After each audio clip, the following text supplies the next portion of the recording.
आज हमारे घर में मिली इतनी बड़ी छिपकली कि उसे देख के सब डर गए। So hello everyone, good morning, my name is Kajal, welcome back to new mini vlog.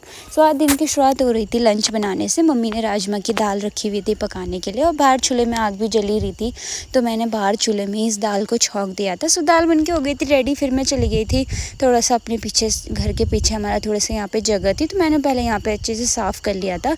सोचा था आज यहाँ पे भिंडी के बीज बोऊँगी, क्योंकि एक राजमा की हार्वेस्टिंग तो हो गई थी, तो अब मैंने सोचा यहाँ पे खाली है तो भिंडी के बीज बो देती हूँ। भिंडी के बीज बोने के बाद मेरी हालत हो गई थी कुछ ऐसे।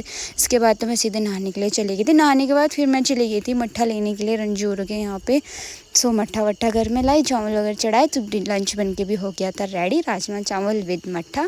सो लंच वंच करने के बाद हो गई थी शाम। शाम को सारे काम करने के बाद आज मैं फिर से बनाने वाली थी लौकी के कोफ्ते। सो मैंने लौकी को पहले अच्छे से छील के इसको कोर लिया था। फिर इसको कोरने के बाद इसमें सारे मसाले वगैरह सब ऐड कर लिए थे, साथ में टमाटर प्याज भी काट लिए थे तड़के के लिए। सो सारी चीज़ें काट कर हो गई थी बिल्कुल रेडी।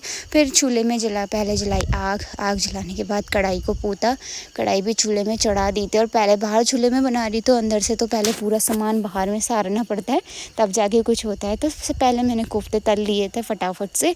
कोफ्ते तलने के बाद फिर मैं इसको छौंक रही थी। और कोफ्ते बहुत ज़्यादा टेस्टी लगते हैं मुझे तो। लौकी की सब्ज़ी तो बिल्कुल बहुत कम अच्छी लगती है, बट कोफ्ते ये बेटर लगते हैं मुझे लौकी के खाने के लिए। सो पहले मैंने इसमें धनिया का ही तड़का लगाया था, फिर प्याज टमाटर के अच्छे से पूरे इन मसालों को डालने के बाद अच्छे से मसालों को पका लिया था। सो मसाले भी पक ही गए थे। फिर मैंने इसमें ऐड कर लिए थी सारी चीज़ें। साग तो बन गया था, तब तक आधा काम मैंने कर लिया था, आधा काम कर लिया था शिवायु ने। आटा गूँथ के रोटियाँ भी शिवायु ने बना ली थी। सो आज के ब्लॉग में इतना ही।